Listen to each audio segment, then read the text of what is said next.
Hey gang, welcome back into the nook here in the barn.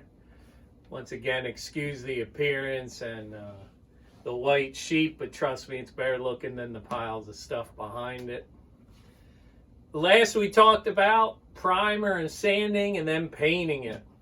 So you can see I used just about a whole can of gloss white on this, so it might not look that much different than the primer, but trust me, if you're standing where I am, it does. There's a nice kind of glossy look to it. In between a few of the coats of the white paint, I did have to sand some areas, maybe a little over aggressive, maybe a little too close, and got a few little drips. Tough parts again are along the edges, right? Easy to get the paint to lay here and to lay here, but on those corners, on those edges, it can be tough.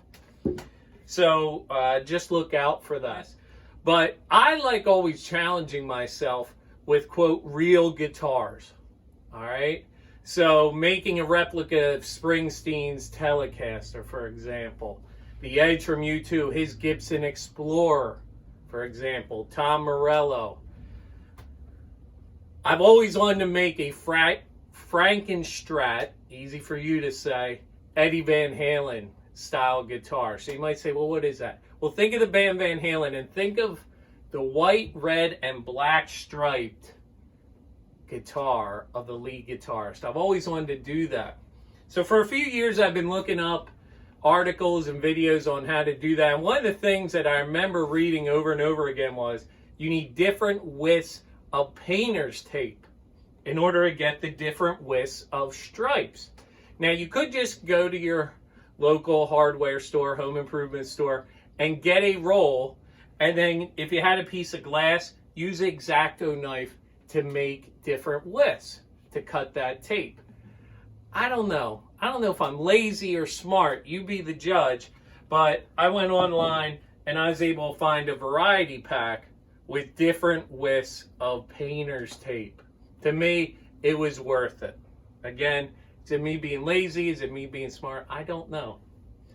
All right. I also have, it's nice to always, whenever you're doing painting, have a wide roll. That way you can mask off real big areas at once.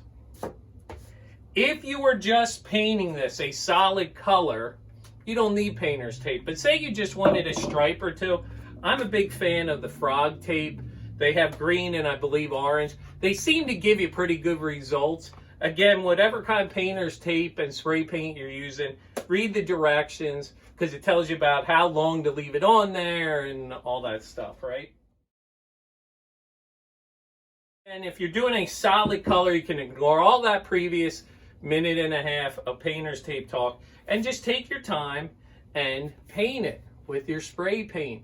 If you're wanting to do 2 or 3 colors and doing stripes, I would take the time in pencil, maybe draw a center line and work your way off of that. Take your time with your painter's tape, all right? It's going to be worth it. Take your time spray painting. Again, a couple videos ago, we talked about, man, this thing's starting to come to life. It's really exciting, right? Patience. As I tell the kids, have your patience pants on. Take your time. Slow down. Keep it in first gear.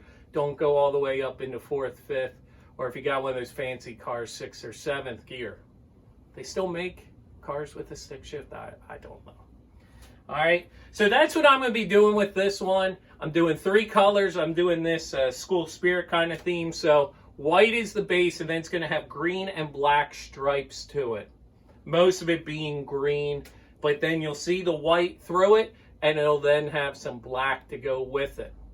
What am I going to do before I start taping? I'm going to go to YouTube, check out some videos, check out some articles on Google, double check how is it that people recommend doing this. Best of luck with painting your guitar. Take your time and it'll turn out great.